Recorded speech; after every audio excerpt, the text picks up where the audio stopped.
I smoke my stogies. Wait, no. I smoke. I can't do it right now. Wow. You I have to don't. get to the bone zone I for don't the want bonus to. episode. Wow.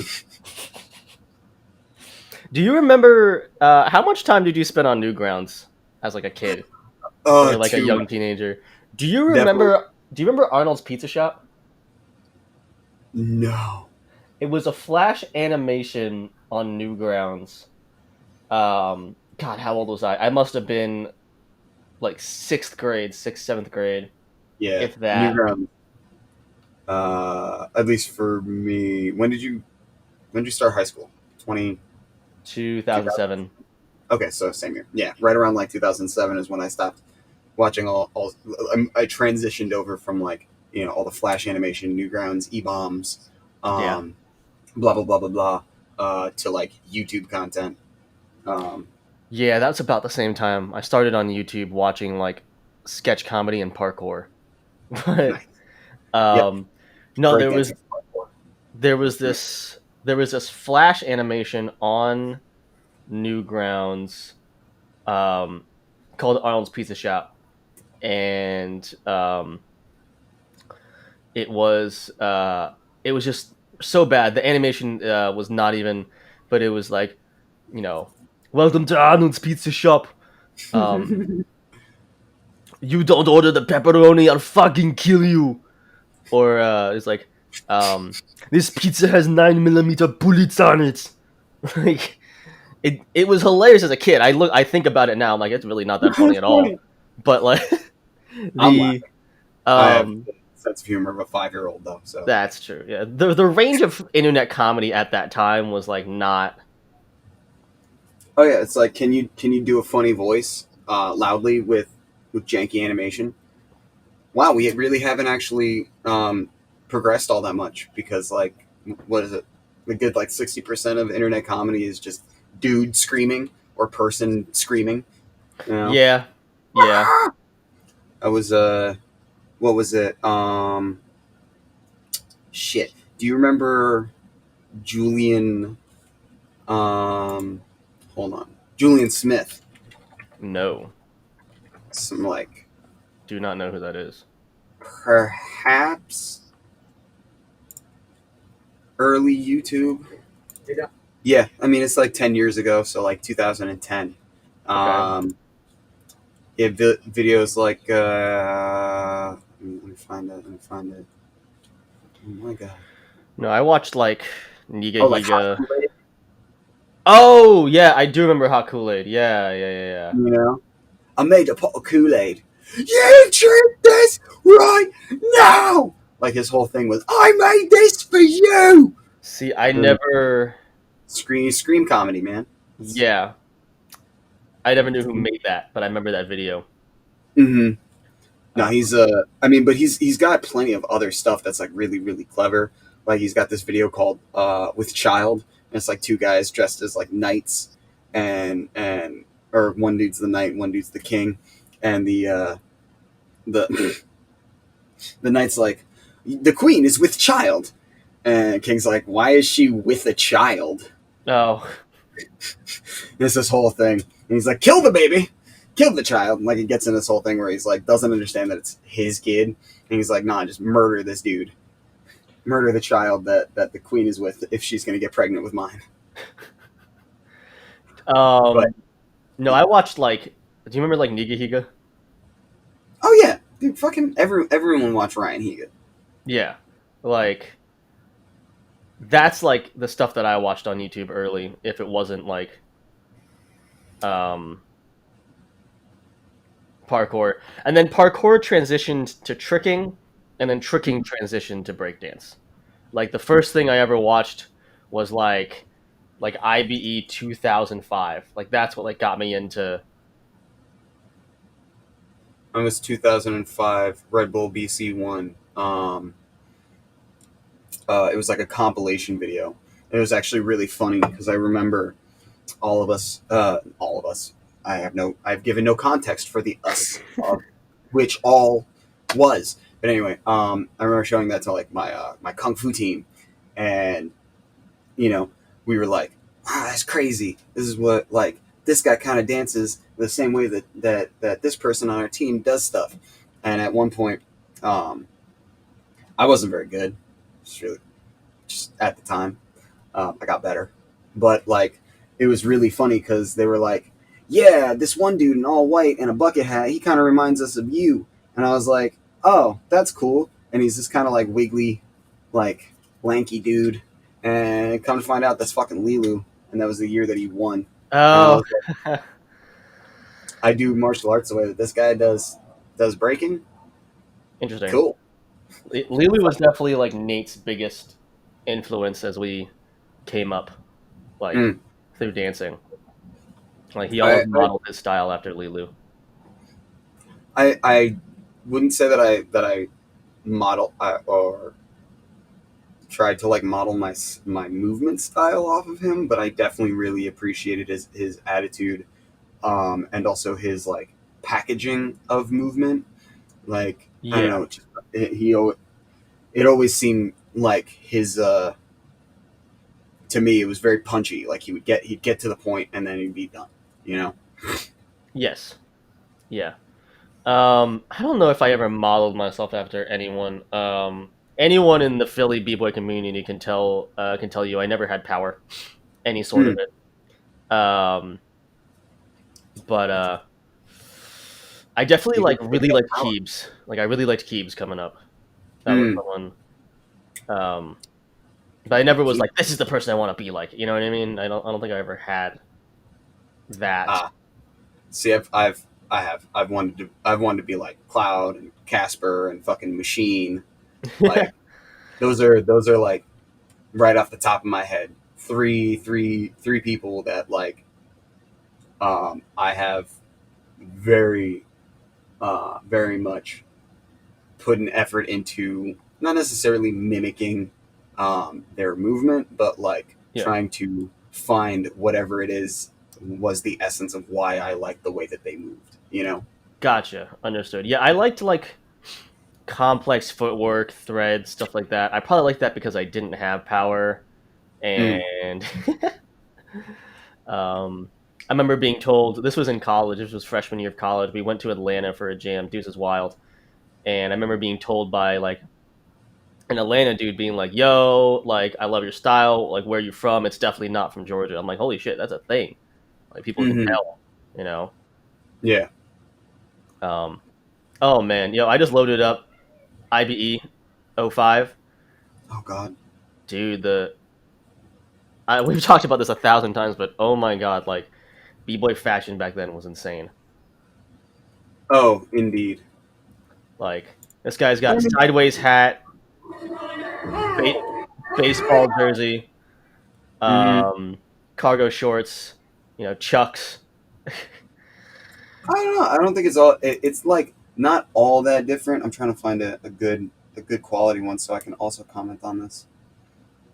um, yeah, I'm not trying to dive too deep into that, but like it was just funny. But Oh I yeah. remember like really being into Oh, this. bro, I'm seeing so many beanies with brims. That was a bad time. Oh yeah, I remember that. Ooh. Beanies with brims is not. That was not the wave. Or remember But cargo pant, one leg long, one leg short.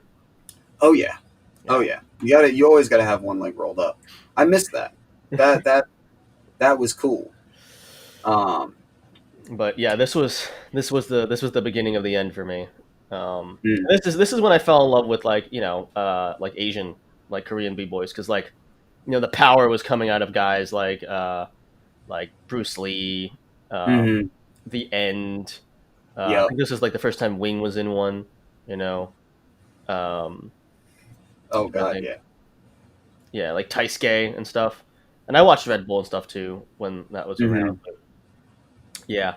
Um, let Oh, me what's up? I'm watching this footage and I'm just like I'm geeking right now. I'm watching France versus Korea. France is Hmm. nasty. Oh yeah. So while you're doing that, I'm just gonna run through the Patreon goals real quick because I've wanted to get these Hey, let's talk down. about these goals. I've wanted to get these down for a few episodes now, but we've had some Goals. guests and stuff like that. Goals. Hashtag goals, dude. Just like goals. Summer vibes, straight summer vibes, bro. Summer vibes. All right, so obviously this is very idealistic because we have two patrons right now. Thank you to our two patrons. You are why we exist. You are why we exist. But if we can ever get some more, here's what I've written down, and this is available on our Patreon, by the way. Um, if you take a look over there, about what we would do once we hit certain levels. So the first Do for love. I'll write anything and I won't give up. was beautiful. Thank you. So here's what we do if we would hit really 20, 25 patrons. What's up? I really want to sing that song right now, but sorry. Hell yeah! I'm looking at the Patreon right now. Yeah. All right. So here's what we would do if we hit 25 patrons. Purchase better microphones. So I actually think our microphones are pretty good. But we're only using ones that we could afford. You have a really good Blue Yeti. It was a gift. I have one from a Chinese company. Shout out to my mom. Thanks, Mom. Shout out to Mama Mikhail. And then I have this is actually a pretty good one. It was $45, but I would love to get like maybe some Audio Technica or like Rode mics that are like not condenser mics that are a little better for talking about like the cleanest, purest audio quality for voices. And those would probably be about $100 each. So 25 patrons. Once we hit 25 monthly patrons, that money will be reinvested into better audio equipment.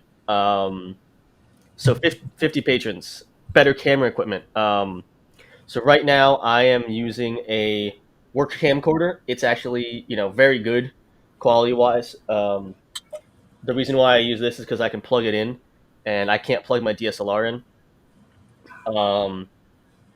But right now, Mikhail, he's using his iPhone as a webcam, and we had some issues with that.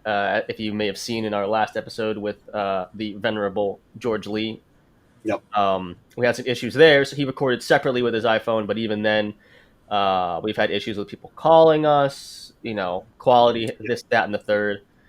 We have to be between two different platforms, depending on whether we have guests or not. So it's always just been a consistency issue. So once we hit 50 monthly patrons, we'll acquire better quality cameras. This means that, we can buy a camcorder for Mikhail. I can upgrade my camera because right now I have a. I'm going to snag it real quick. Oh. Okay. I have this guy, which is a Canon T3i. Does the job. I have a lot of good lenses for it, but I want to upgrade to a Canon 5D.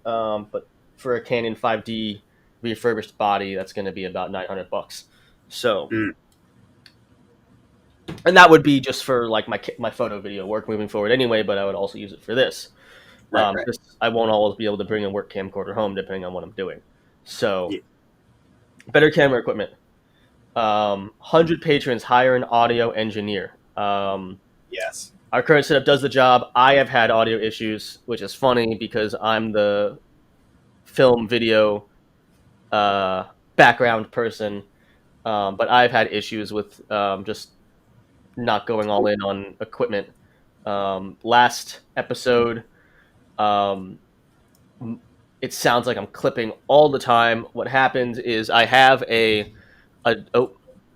I have an adjuster knob right here, and I have it set for Zencastr presets. The problem is that Zencastr records in a high kbps wave format when Zoom records in MP3, which means the quality is already less and it can take less in.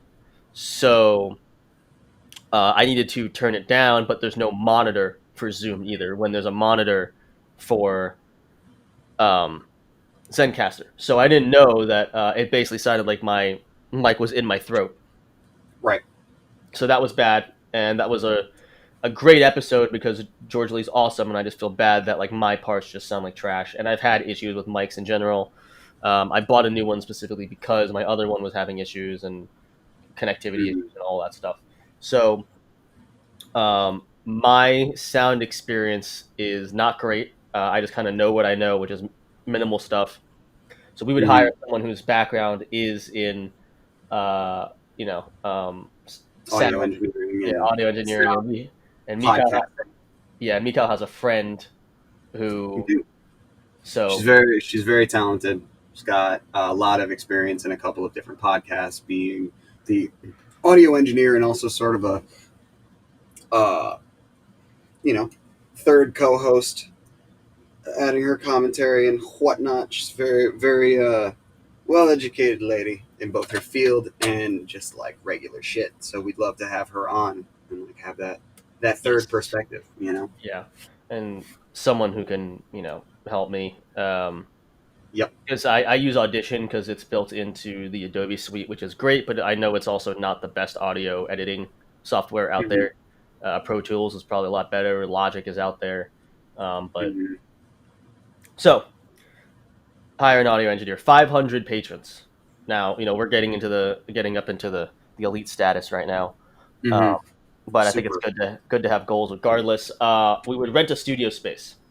Yep. So during COVID, we've been recording remotely. Once the pandemic subsides, we plan to record in person together, which will lead to more consistent quality because I'll be able to monitor things. Yep. We've had camera stuff with Mikhail, audio stuff with me, Hmm. just about open communication. It's tough because I can't see what he's seeing in that this, that, and the third. Um, that said, our in-person episodes will be filmed at one of our houses, which are not Right. studios with soundproofing. So there's No, still they only are. so much we can do. We'd have to build a setup and all this, but we'd love to be able to just rent a studio space with built-in soundproofing that we can customize and just have a nice, we can go there. Yep.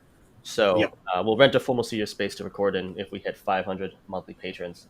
Then the last one I have on here is 1,000 patrons, and Oh that's wow. hire an editor slash diversify content. So right now I Hmm. do all the editing, just because my background is in film and TV. Right. It's a bit of a task to like listen to episodes that are sometimes an hour long, sometimes 2 hours long, depending on what we did. We're trying to cut them down time wise. Right. Usually have to go over it multiple times, uh, Hmm. and I have like a full time job, so that's why sometimes like they take a while to get dropped. Yeah. Um, so I'd love to be able to hire an editor. Um, Yeah. so I basically just take that load off my plate. Uh, Exactly. And then we can turn the Don't Panic podcast into Don't Panic Productions. You know. No, exactly. I mean like that's like while I haven't these are full disclosure. Fucking Jed here is the plan guy. I'm just pretty and make jokes. That's all I got. The That's eye all I got. candy. I'm the eye candy. Anyway, um, no, but like Jed, my honorable co-host, is the guy who is like putting together the skeleton of all of this, and I'm just kind of like, yeah. But no, I in my mind, I see this podcast as a really nice like jumping off point into us also working in other ways creatively together because like we do have a lot of overlap in artistic uh, you know goals, Hmm. styles, aesthetics, sort of like what aesthetics we're attracted to and whatnot, and things we want to say. Can you please not eat the wires of my equipment, Flash? I love you so much. Anyway, But um, yeah, but that being said, the bigger we can make our team, and the better we can, the more hands we can get on this, then the more things we can produce, and then it'll be like, whoa, man, they're smart and they make the cool shit. What is that? yeah. Because like this project actually started as a baby idea with you wanting to start like a news show, sort of similar to Cody Johnson's Some More News. Yes, yes, and we very much. bounced a lot of ideas in regards to that. And the problem was just the level of production it was going to require, which is Hmm. why it kind of transitioned into a podcast. But we'd love to be able to, in the future, if we have a studio space, if we have better equipment, we can actually make that come to life and have a team that can record and edit those kinds of things. So, Exactly. We can also, I, if we could fit this somewhere into the planning budget, I would also like to hire like a research guy because like mm, while while I do my best as fucking Facebook debater, and I am well versed in googling the fuck out of everything and being able to back up my ideas. Um, there's still a level of academic research skill that mm, I lack. That with my skills are in, for the most part, being performative and like talking about stuff. I had a really shit time doing that with the conscious Lee in our last episode, just because like part of me was just starstruck and I was a little bit nervous to say stupid shit. yeah, As you can see, my sentences are a little bit more formed right now. I don't feel as like nervous because like one of my fucking heroes is in the interview room with us. Just yeah, and full that's fucking disclosure. yeah, and that's something to bring up also. But yeah, those are the goals. But something to bring up also is something that you and I talked about was again saying something that didn't come off great. Um, Wait, this is the bone zone, man. That's for, well, we'll do it twice. Fuck it, we'll do it twice.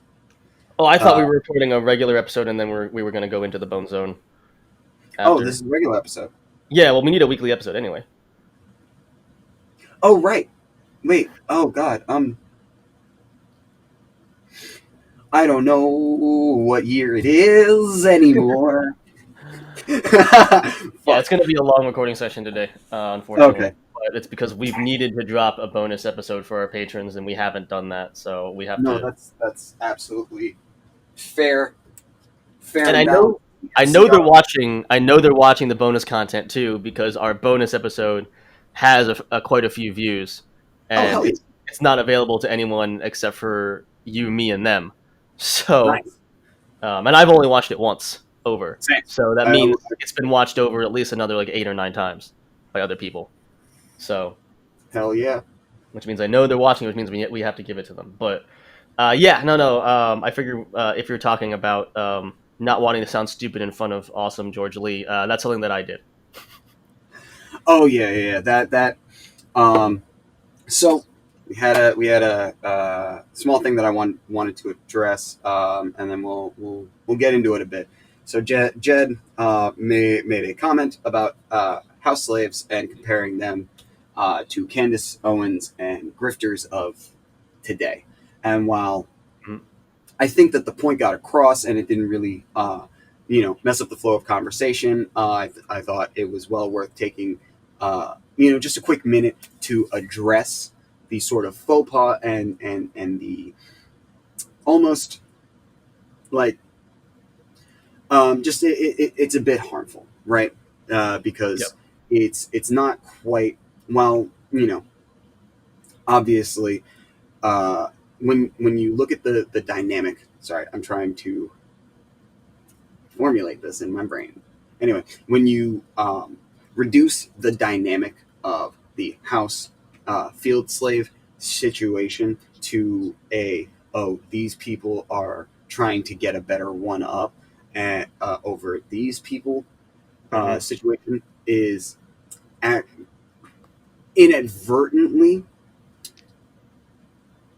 is supportive of that false dichotomy that was created by the slave owners to maintain a level of separation between the field workers and the house workers, right? Hmm. Um, and this is, a uh, is a thing that has been that is it, even a idea today that we that is translated a bit. It's when you get into those arguments where people are like, "Oh, those people on food stamps are buying lobsters and Benzes and Rolls BMWs, and I'm working 45 hours every day to only get cheese sandwiches. What's that about? Yeah. And it's really just a kind of just a shitty way to pit two marginalized groups against one another. And I just wanted to like kind of bring that up because historically, like when you started that sentence, I was like, oh, bet he's going to talk about like grifters of old timey, and then I was like, oh, Yeah. maybe It that I it didn't hit. It was definitely I mean, we can talk about it was like a I don't want to say improv. Improv is not the right word, but it's a point um oh my god, I can't think of the best way to phrase it. It was like a point that came off in my mind that sounded a lot better in my head. oh Um absolutely because we were and talking about modern day grifters and on retrospect, I'm knowledgeable of, you know, fairly knowledgeable. I'm not gonna say all the way, but fairly knowledgeable of the historical aspect of it, and it played into a bad sort of caricature that's been created, also in media. Like the best example would be Samuel L. Jackson's character in Django Unchained. yeah. Um, and yeah, it wasn't a good point. I don't want to call it a joke either, but it was definitely sort of an off the top kind of like sting, is what it was. I thought of it immediately and said it. I mean, So listen, like we're not a fucking humorless dickbags or nothing. Like we make jokes that aren't exactly okay for polite conversation, and it's fun. And there is a right way, to make jokes about any topic as long as you are punching up as opposed to punching down. And just in that instance, we goofed. We're, I'm fucking responsible for it because like, right now we're having the conversation about it, but I could have stopped our thing to be like, hey man, this is how I feel about that. We, for the most part, who knows? Maybe no one gives a shit about that comment, and we'll be like, everyone's like, what are you even stopping to tie and give a fuck? But at the same time, it's for me and for our future listeners and people that want to we're just trying to avoid getting canceled, yeah, yeah, but also trying to not necessarily set a precedent, but to continue a um I want there to be less discomfort in people owning up to their mistakes when it comes to any sort of racist or racialized comments. It's you said like I see this a lot on TikTok actually, where there's a lot of the one-upsmanship you brought up uh, last episode, where you know the young little lefties are going through like different private messages and different like conversations and finding where people like appropriated like AAVE or use the F slur, blah blah hmm blah, and all of this become and instead of it being like oh hey guys, we are all learning, we've all got mistakes that we need to acknowledge and be accountable for. It's like, oh, this person's a fucking hypocrite because 2 years ago when they were like 14, you know what I mean, they called somebody a fucking fag. And it's like, one, I'm part of the LGBT, like I'm bisexual myself, and you know hmm what, I before I came out, I called shit like faggy. I said shit was gay, like, you know what I mean, like I'm very glad that like I didn't post it like super controversial opinions or anything stupid on the internet when I yeah. was a teen, because like I get fucking canceled for shit I said as a 16-year-old. That was Oh, dumb as same. hell. I was a 16-year-old in playing Xbox in COD lobbies. I'm very guilty of saying terrible things, and I think it's a point to how just as a society we're moving forward in regards to policing is not the right word, but being conscious of what we're saying. Um, my, I guess you would call it like a microaggression, Hmm. and things that we thought were NBD because they're not directly harmful, Hmm. but Hmm. maybe sort of subconsciously harmful. We ignored. Yep. And I'm as someone who said a lot of terrible things in like high school and partly of college, and then my transition to trying to be a better person through college into adulthood. There's a lot of stuff that is still ingrained, I think, in a lot of people's minds of, oh well, that's no big deal. It's not like you called someone the N word, you know. Yeah. So yeah, no, that's something I appreciate is being like, hey, that thing you said wasn't great, and I was like, I get that, and I want I want to be able to, us as a society, us personally, but us as a society as well, open to correction and realization of Yes. things like that. So Exactly. yeah, that's my I'm sorry if anyone listened to it, and you know uh, I don't want to make this a you got offended way of saying it, so I'm trying to think of the best way to say it. But I'm just in general, it I'm didn't just. hit it didn't hit great, or it hit badly. It was Yeah. very off the top, and as an impulsive person and as someone who you can also vouch for this. I make a lot of sort of off the top jokes. A lot of them are pun based, but some of them are not. And again, that one just sounded a lot better in my head. And it wasn't really meant. Not really like a joke either. It was just kind of like a point. Yeah. Yeah. Yeah. And in that point, right? We just you know, we done made a mistake and contributed a little bit to a harmful narrative, and we just want to let you guys know. And we're gonna adjust our language and work to move forward in a more equitable and conscious way of presenting our ideas. That's all. Yeah. You know, And we're gonna do better. me personally and us as a society, I want to work on being less defensive of our ideas, things we say, our stances, and you know um, being open to the ability to be wrong. And that actually brings me up to another thing I want to talk about, because I had a conversation with a mutual friend, um, who is black, on my Facebook profile, about on a post I made about like mid last week or the week before, I don't really remember, but it was Mm-hmm. about, as a leftist, making the concessions to vote for Biden based on who he might choose as a VP, and defending um,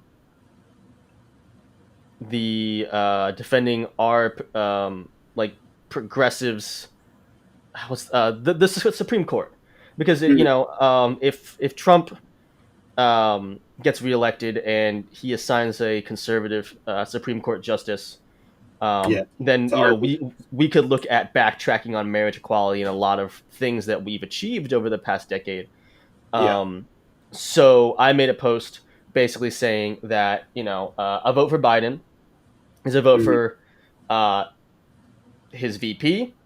and Kamala was not chosen at that time. So there were Yep. questions about who it was going to be, and there was hopes that it would be someone progressive. But it's is a vote for Biden is a vote for his VP, and a vote for and also his Supreme Court choice. Yes. And the thread devolved very much so. I don't want to talk about the person who was just bringing up pedophilia and like QAnon propaganda. I'm ignoring all that. But um, this mutual friend, is very was very against the notion of voting for Biden, and made a comment about how people of color aren't actually, like, that are non-black, aren't actually pro BLM. They're just anti-Trump.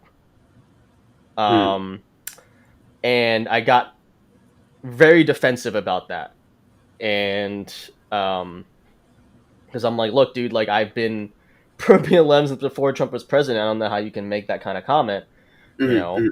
mhm, Um, but he took my concession as support for Biden, and mhm, then as anti-support for BLM and Black people because of Biden's role in the crime bill, which led to the mass incarceration of Black people as we know it. mhm, mhm. I think. So, yeah, go ahead. I'll go. So no, I think that this is actually a really interesting topic. Because I recently had a commenter on one of my TikToks. Somebody Mm, posted. I made a video using a Christopher Titus audio where he explained a bunch of Trump's business failures, right? And in that, I've gotten a lot of posts being like, "Oh yeah, fuck Trump, blah blah blah, Trump 2020, whatever, the usual shit."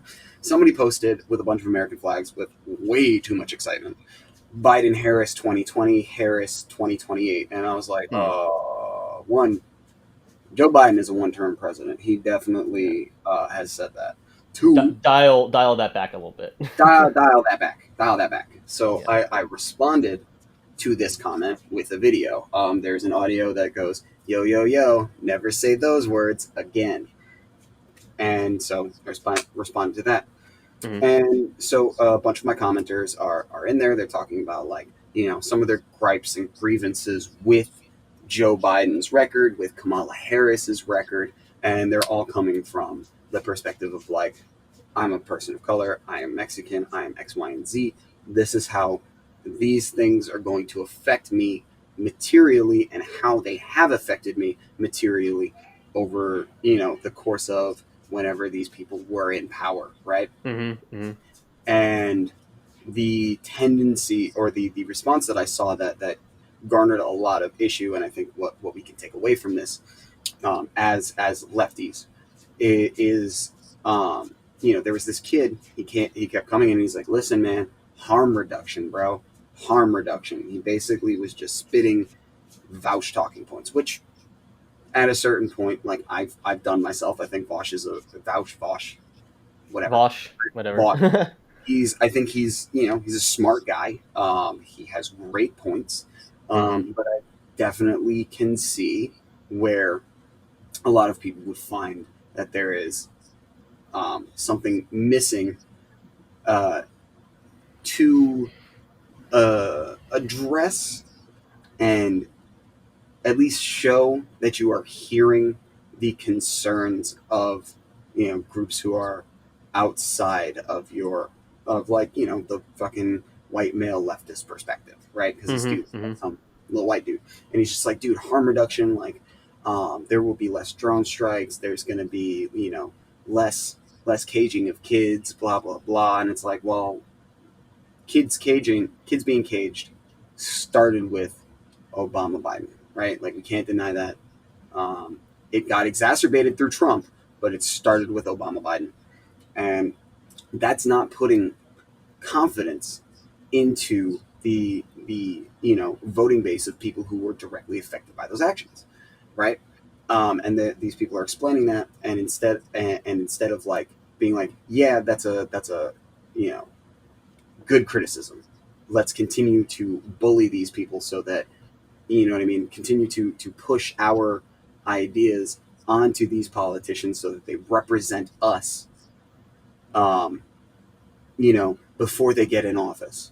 And this guy's like, "No, man, we got to wait till we get him in there. And once he's in there, then we can start nudging him over." And it's like, no, no, no, no, no.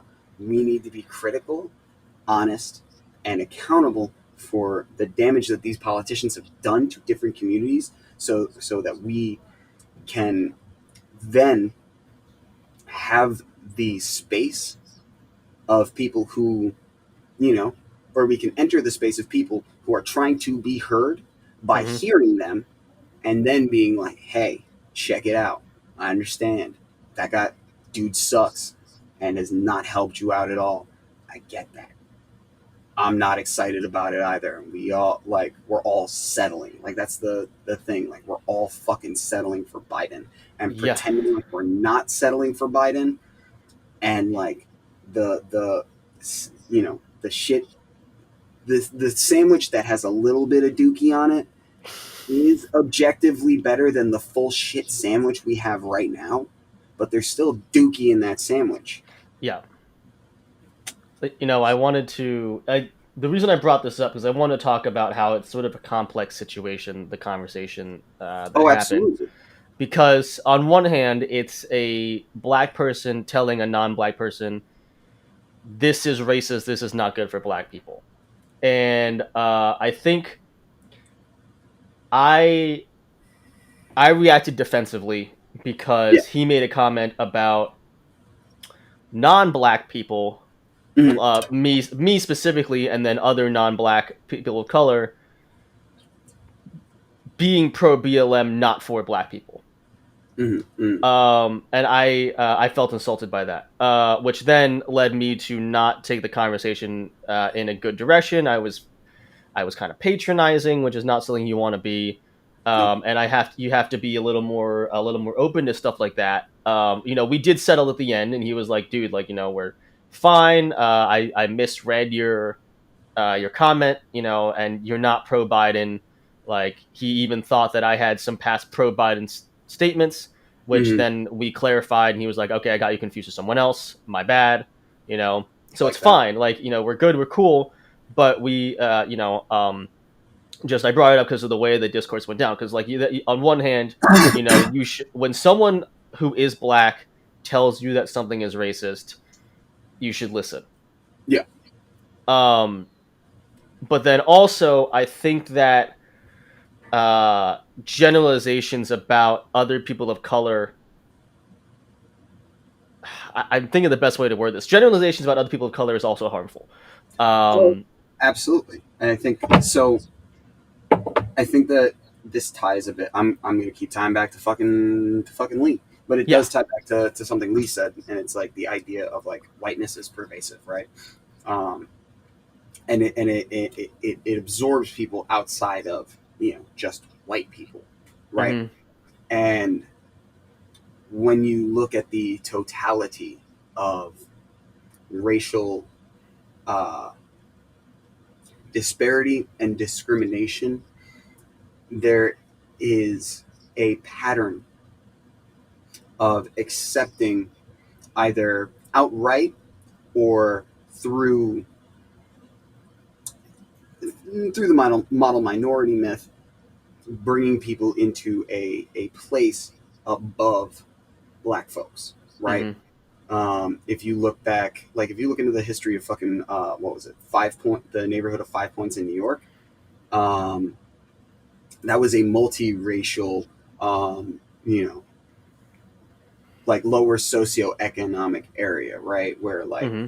Irish and the Italians and the fucking black folks were all kind of mingling and created a whole bunch of art, created, the foundations for American art form and whatnot.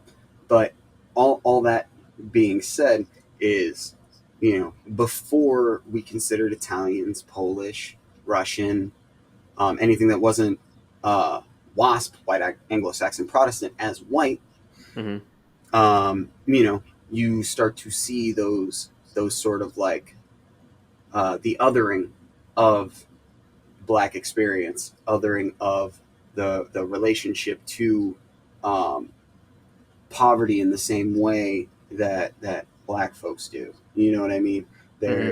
It starts getting peppered into like, or what is it? Bootstrap theory starts to get peppered into um, the culture a bit because of the accepting into whiteness, right? And with that in mind, you have to understand that the racialized trauma that like black Americans have gone through is going to like from jump put a lot of people in a defensive position when it comes to somebody showing support for the community because Hmm. of how you know detrimental uh, not even our specific actions, but just like the history of how shit has gone. There was there's a TikTok of some girl like shaking a pill bottle for a maraca and being like, if you're white, black people may not trust you, even if you're practicing allyship. Like, Yeah, yeah, there's no, centuries of definitely.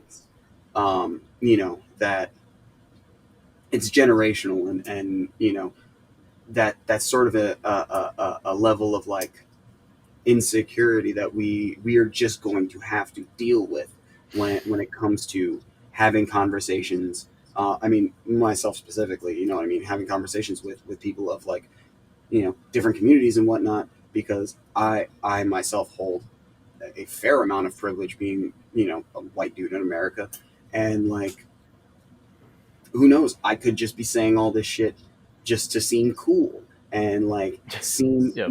have a proximity to to like blackness and coolness and whatnot, because that's a thing that people do. There is a lot of performative allyship, and Definitely. unfortunately, as good allies who actually like want to do well, we have to be somewhat accountable for shit we really had nothing to do with. But that's not to say it's not the same as like being guilty of it. You know what I mean? It's not like, oh man, oh, my ancestors were pieces of shit and I'm so put upon. It's like, nah, dude, I just No, have, yeah, you it's know, just being aware. exactly. And Yeah, I think it it's I think one thing that we can take away from the conversation that you did have is that one, you stuck through it, and you didn't do a defensive like, oh my god, I'm out. You know, yeah, you yeah, stuck with it. You were like, hey man, listen, I can, fuck it, I can see where you might even think that, bro, but I'm telling you, this is what I'm for. And you guys ended it amicably, and I know who you're talking about. Dude's he's a reasonable guy, and once you sort of get past any misunderstandings, he's always reaching for common ground, yeah, and I yeah, appreciate that. yeah. And my overall point was that like there's voting for Biden and voting for Kamala. It's not historically, it's not a good move for Black people because of what they've done. Right? Absolutely. We can say this is not good. My Mhm. point, that I think we had a lot of sort of obstruction with was that there's more things at play here than just that. So I don't want to say we need to ignore that, but I think, instead of having, one solo cup full of water, we've got like tens with, that are like, a quarter full. Mhm. Um, and And that's an that issue. And, it is. um, later in the thread, he was like, you've been pro Biden. I'm like, dude, I really haven't. Like, and here's my posts. And, I had some posts. Um, one of them was like, back in March, when Mhm. right where we, like end of March, we were in like the dead of quarantine. Yeah. And I was like, yo, Joe Biden hasn't emerged from his crevice since the pandemic started, while Mhm. Bernie is doing daily virtual town halls, reassuring people and providing resources. Who the F is more electable now? Right? I had that one. Um, I had one that was it was from a headline. It was posting a headline where it said Biden campaign doesn't consider Latinos part of their path to victory. Political operatives say. I Mhm. said, imagine running a candidate so bad that Latino voters prefer Trump. That's an accomplishment. Yeah. So yeah, I was very anti-Biden, and I've come to this realization of settle for Biden, make a concession for Biden and Kamala, despite their very painted history, Mhm.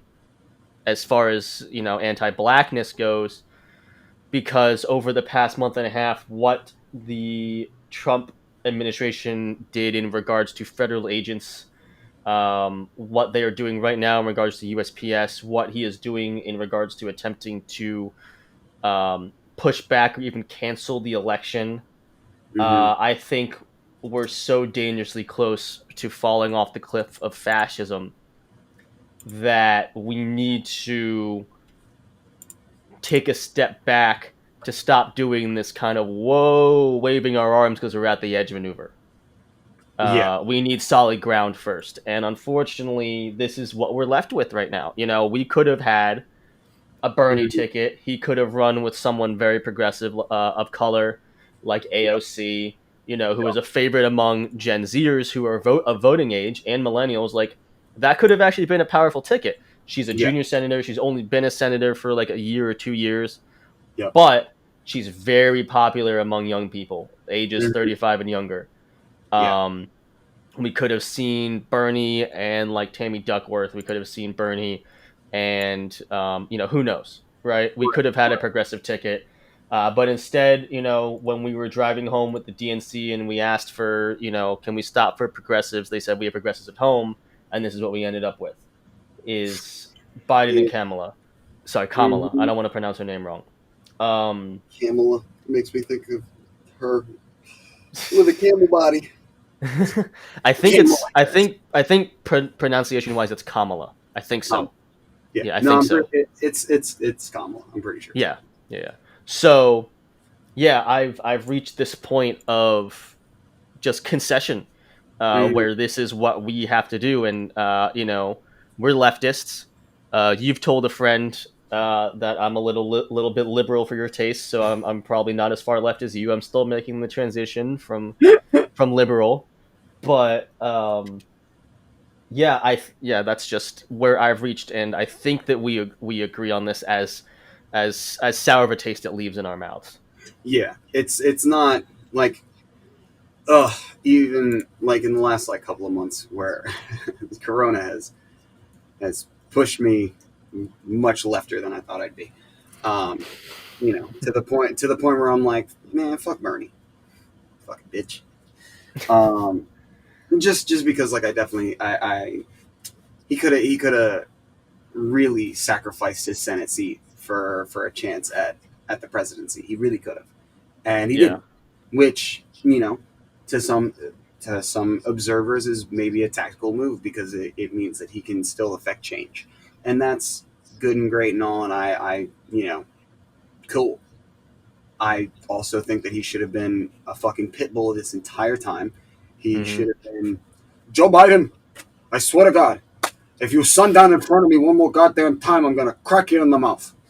Like yeah. that. Unfortunately, that's just not. It wasn't Bernie's style. I He's a was very yeah. nice old man. He's not a leftist. He's Come not on, super progressive. He's a social democrat. yeah, It just is what it is. But he was the most progressive candidate we had. exactly. Even like in my opinion, like retrospectively, Bernie was a compromise candidate. Yeah, Like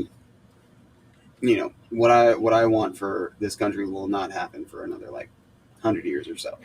But yeah. but So Bernie was to me the step, um, yeah. you know, and I mean, our going responsibility is electing someone like Bernie so we can trend in that. Transitional periods have always been a thing, and that's. yeah. Sorry, go ahead. That was just a thought I had. Oh no, you're good. Fucking no, but just to talk about like Kamala and Biden, like Mm, they're definitely like at least from my perspective and like the you know conversations that I was around, they were like the two least popular people, you know. Um, yeah, and outside of maybe Klobuchar. yeah, outside of Klobuchar, like that would have tanked the entire situation. We would have been done. We would have been over. Yeah, Uh, but with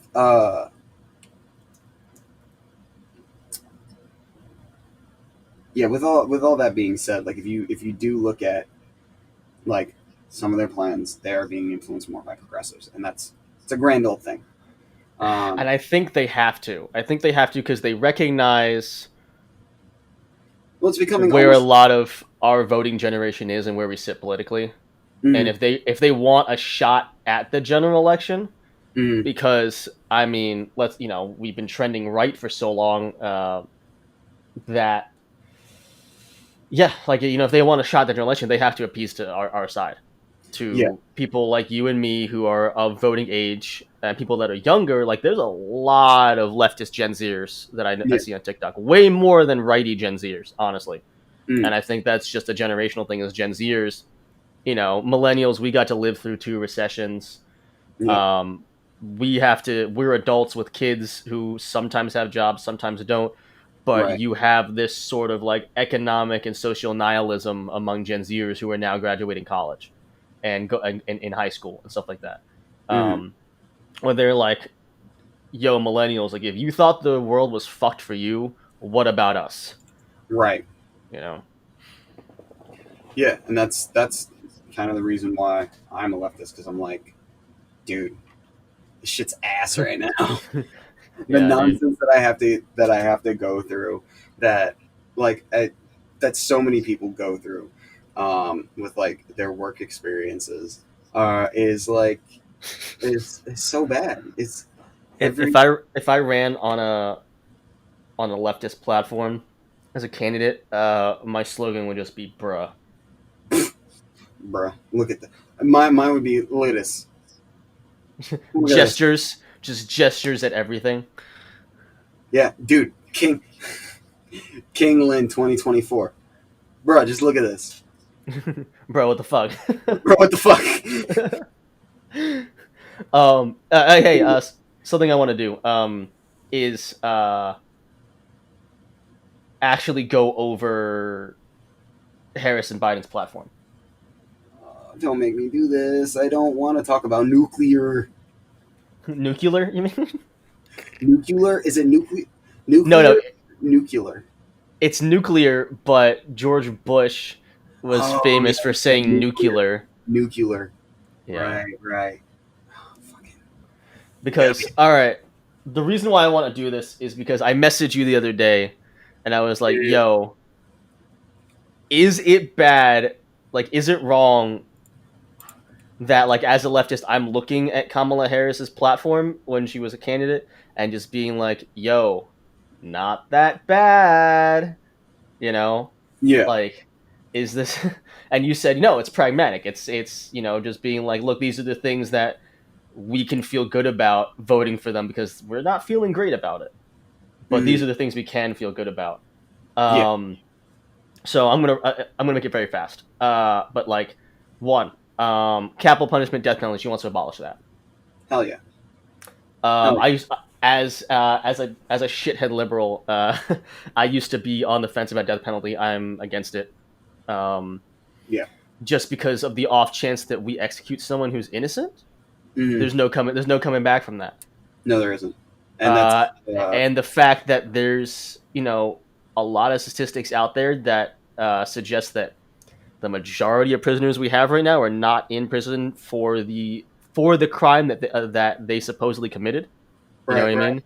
Now, I'm Yeah. not saying they're all fully innocent. We just jailing innocent people. I'm sure we are, of course, but Yeah. Yeah. the notion of like cash bail, plea bargains, things like that.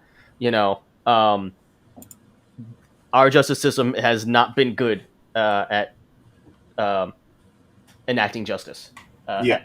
equitably. So the notion that we probably have executed someone who's been innocent at this point, Hmm. it's probably a pretty high chance that's already happened. Yeah. So yeah. So abolish the death penalty. Reform cash bail. Mm. I think that we should abolish cash bail. I'm into that. And this is something that I'm very sure that Mr. Lee talked about, but just about how cash bail in general Hmm. is racist, and it allows um you know it basically creates a situation where equitable justice is impossible because people with money can essentially get away scot free. Yeah, yeah. Uh, They can kind yeah, of do whatever they want. but Um, people just pay without money, which just pay is a fine. systemically people of color, especially black people, it's Hmm. going to be people who have to take these sentences on or these plea deals or whatever.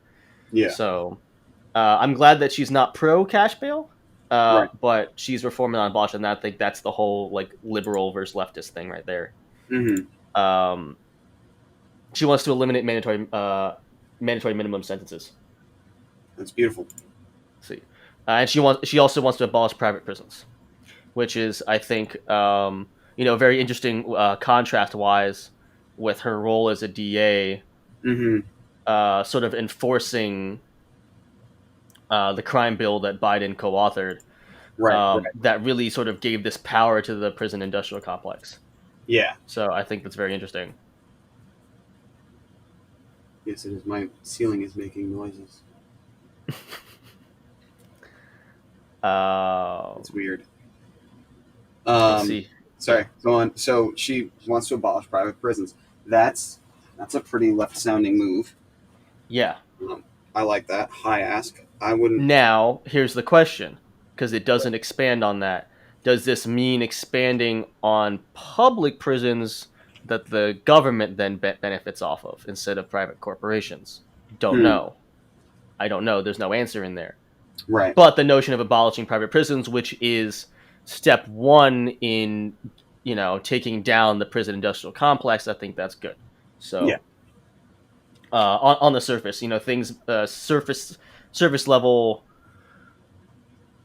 stances or platforms might not always be, when you go in depth, may not always be as progressive and as you thought. But Yeah. um, For right now, that sounds nice. I would like to hear more details, but that sounds yeah, nice. You know. national subsidies for renters and homeowners to acquire affordable housing. Yeah. Give people houses, man. Like, is there more detail on that? Like, Um, Senator Kamala Harris has introduced legislation to create a new tax credit for renters who spend more than 30% of their income on okay. rent, capped at the fair market rent for the area and scaled to the renter's income. She Interesting. has also proposed a new $100 billion plan to close the racial wealth gap by providing down payment and closing cost assistance to people renting or living in historically redlined neighborhoods. Hmm. So, sounds good to me. Yeah. Now, my leftist ass believes that a baseline level of housing should be free and accessible to everybody, and then if you Yeah. want something nicer, you can pay for it. But at least you Right. have shelter and a way to accommodate, the facilities and the people you have in your life. Yeah. But this is a good step. Mm-hmm. Um, I'm she's a pretty sure. she's Where did they end homelessness? Because like that's where did they end homelessness? Keep talking.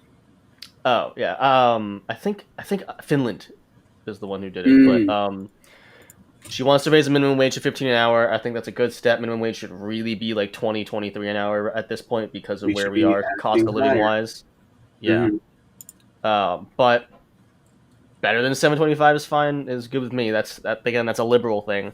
Yeah. Um, expand on paid leave, maternal and paternal, Mm-hmm.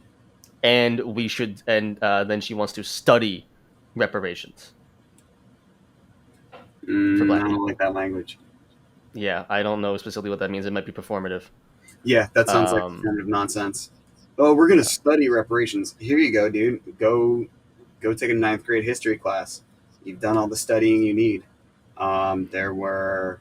There's 40 acres and a mule that was not given to black people. There was a whole bunch of money Mm-hmm.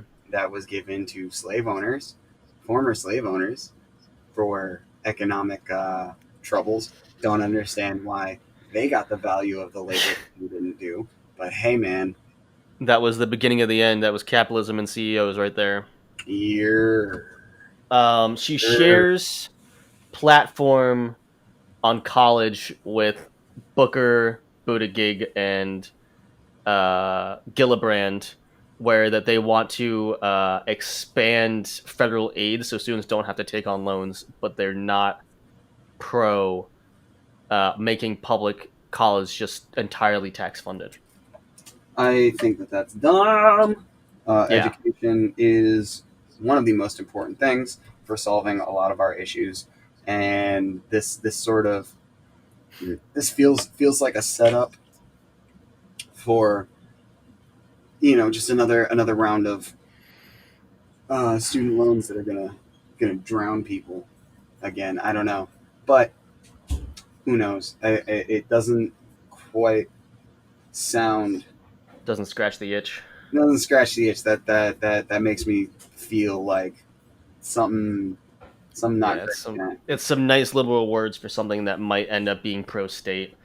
Um, she wants to put a cap on spending in politics campaign-wise. So each campaign has a limit to what they can spend. Mm, Interesting. Don't know where that falls into with lobbying. Um, yeah.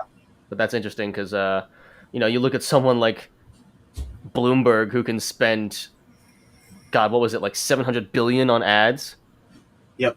You know, insane. Just out of his own money.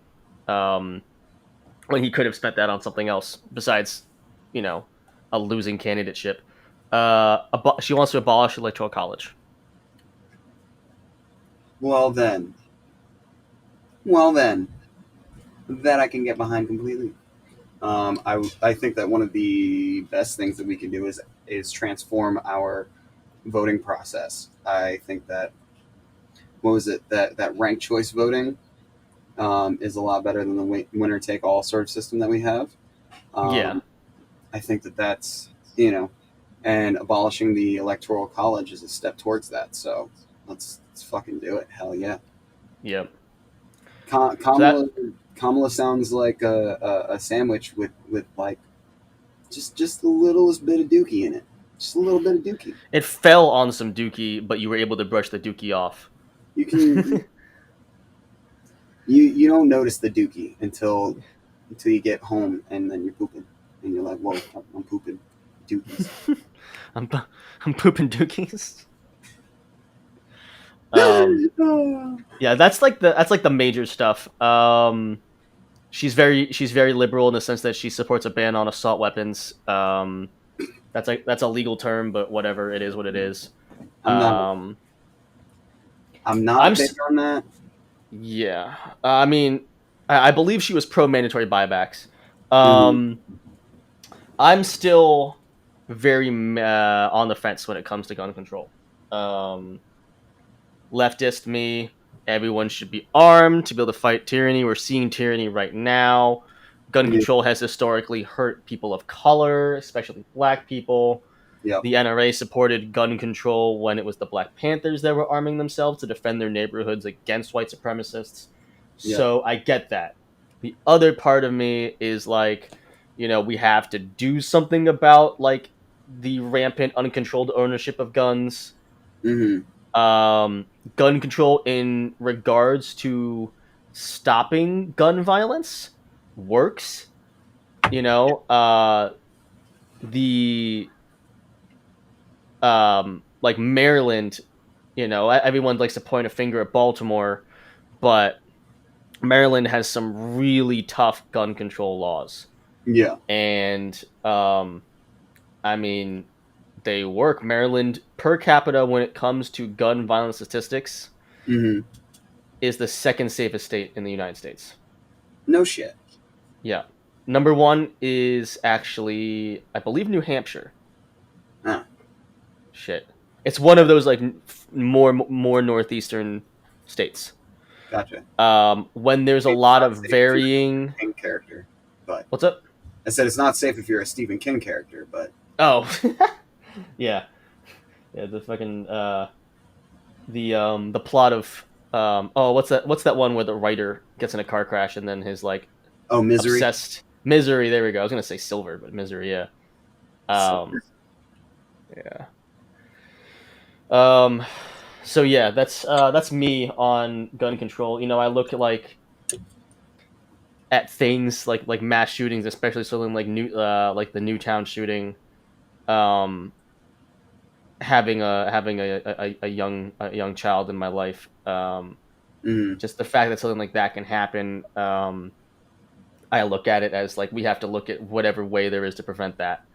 yeah, Um, there's so yeah, I'm still very on the fence when it comes to gun control. I see both sides of it works and it doesn't work. Not from the Republican, the conservative end of like I gotta fucking, but I need my guns. But very much so in the sense of like I don't want there to be a detriment to people of color to fight against, white supremacy and fascism and stuff, but also just Yeah. what Well, what we we also deal with don't. on the reg here. Yeah, and yeah, like you said, it's a very very complicated issue because you Yeah, know. there's no one. Now, if we start instituting policies and doing things that are, breaking down the barriers and the ways that systemic racism harms Black people and people of color, then gun control could be a more feasible thing, because Mhm. then it wouldn't be this thing that's definitely going to, you know, do I think that. it's also like, see, gun control when I think of the because I'm at this point pro 2A, but also pro gun control at the same time. I don't think that those ideas are mutually exclusive. I think that Okay. you should Yeah. absolutely have the right to own a firearm, defend yourself, um, blah blah blah. All that. Have whatever fucking weapons you want.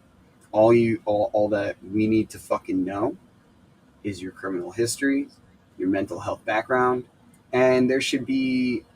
I don't know what the test for gun licenses are, but I definitely think that there just needs to be a lot more research and responsibility that Yep. needs to go into um, giving people fucking guns. Like I'm shoot your fucking gun. Be safe. I don't give a shit.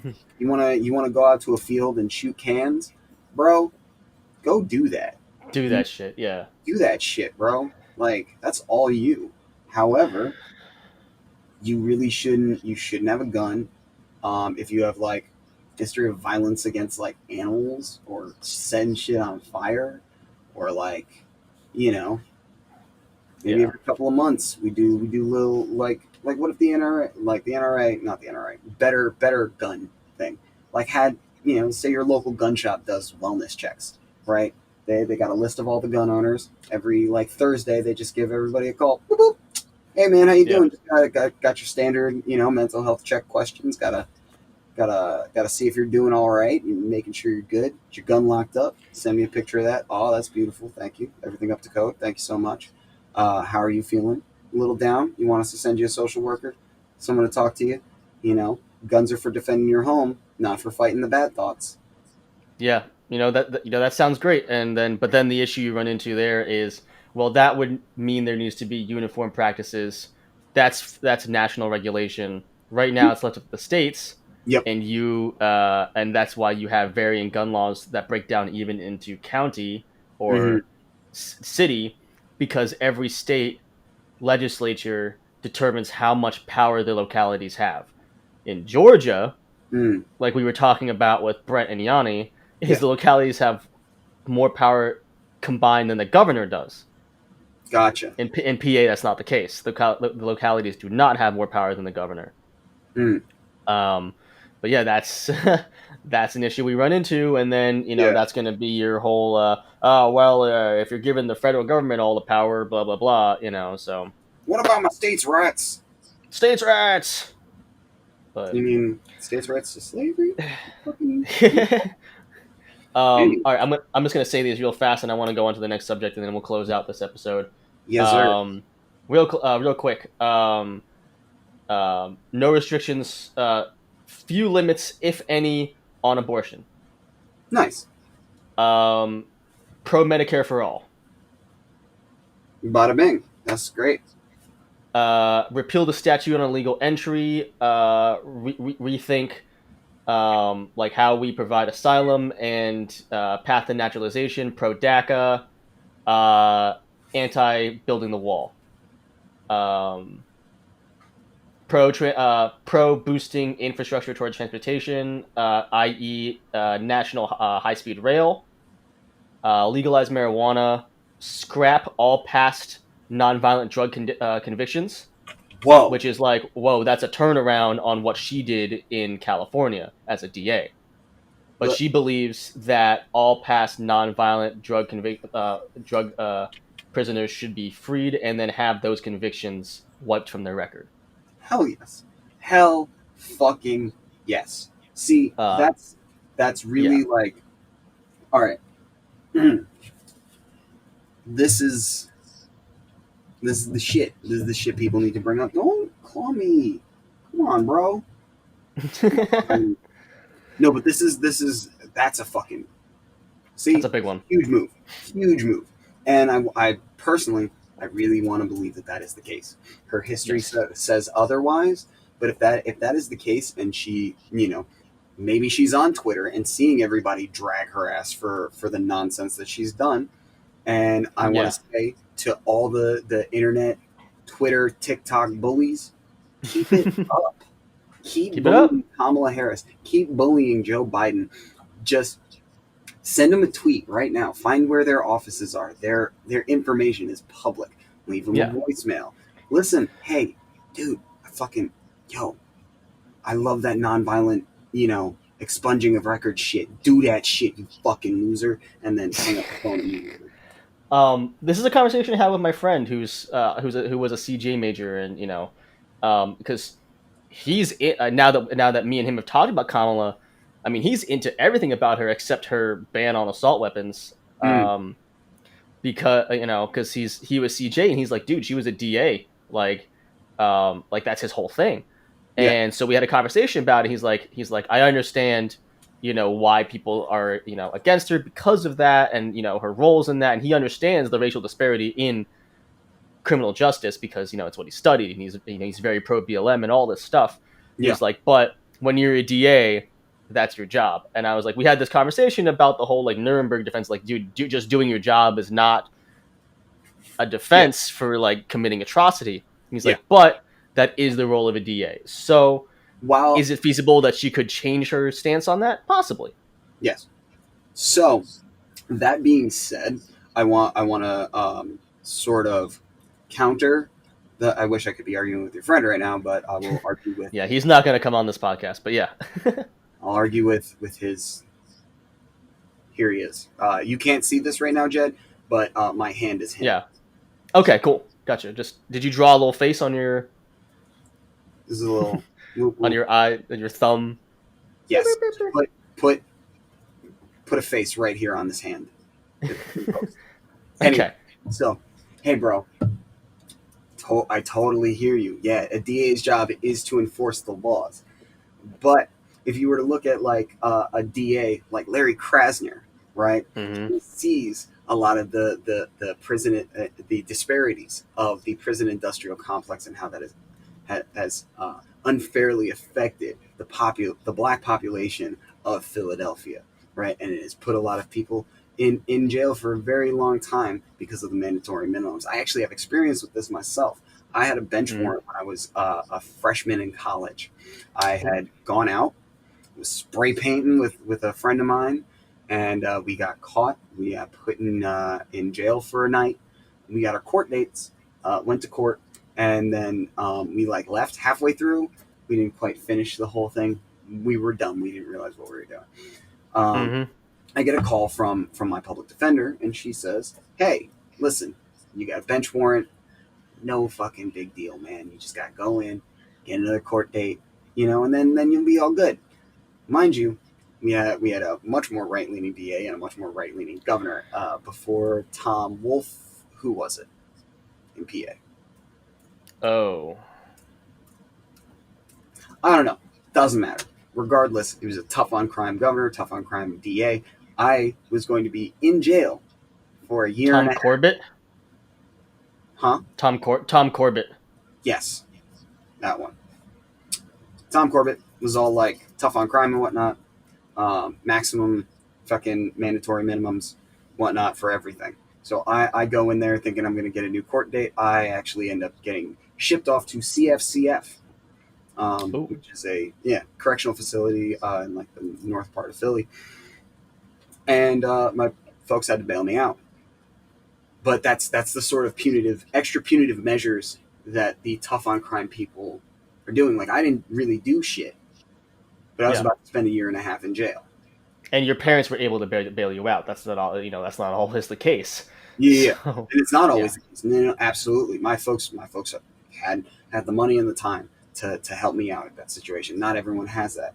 Larry Krasner saw all these like the mandatory minimums and all of these things and was like, this is really disproportionately affecting people in my city, and we could be having a much better time without it. So we started. He was just like, "Fuck that. We're like minimum sentencing, the smallest sentencing you can do. We're probably not even going to jail you if your crime is non-violent." What did I just throw across the room? Um, bud. And so a DA can make those choices to enforce something very harshly, or with a lighter touch. And So she did not. and she did not. She made that choice to be Yeah. tough on crime, to exacerbate systemic issues, and perhaps these new legislations, these new policy platforms are her trying to rectify the damage that she's done, and that's great. That would be Mm-hmm. awesome. I'd love to see that, but we cannot simply excuse Kamala for doing her job, because Oh yeah. there are many ways that she could have done her job that could have benefited and pushed towards a more rehabilitative form of punishment for these types of systemic issues. Yeah. So, And thank you. without Put the hand away. yeah. Without enactment, policy platform is just conjecture anyway. Exactly. So yeah, I'm gonna run through the rest of these, and then we'll finish up here and move on to the bone zone. If you're interested in continuing listening to this episode, we have a bonus episode. We'll be recording right after this. You will get access to that if you subscribe on Patreon. So slash the defense budget. $5. Bring troops home overseas deployments. Cut down on our international military presence. I would love that. I would actually love to see someone do that. But you know who's been talking about taking the troops home? Every president since the troops were gone. Yeah, and it just seems like they keep deploying more presidents. I mean, they keep deploying more troops. Deploy more presidents. Deploy more presidents. They need more. Well, that's actually something the U.S. has done in other countries. Ugh. Deploy more presidents. Ooh. Oh, Like the socialist uprising. Deploy the president. Deploy the presidents. Yeah. Impose higher taxes on financial institutions. Wall Street. Okay. Big banks, but all right. And that's really about it of like major stuff. I'm not gonna get into her stuff with like trade and all that. So Wait, what about the environment? We talked about the environment already? I think we did food and agriculture. Because that's one of her thing on climate change is actually pretty meh. Like she's definitely a liberal in the sense that she's like endorsed urging Americans to eat less meat as a way to combat climate change, not in taking on big corporations that pollute. So that one's a little that one's kind of yeah. That's fucking ass. That is ass fucking policy platform. What are you doing? All right, internet bullies. I'm calling you again. This is my second call to action for the internet bullies. All right. This climate plan right here, bullshit. That's bullshit.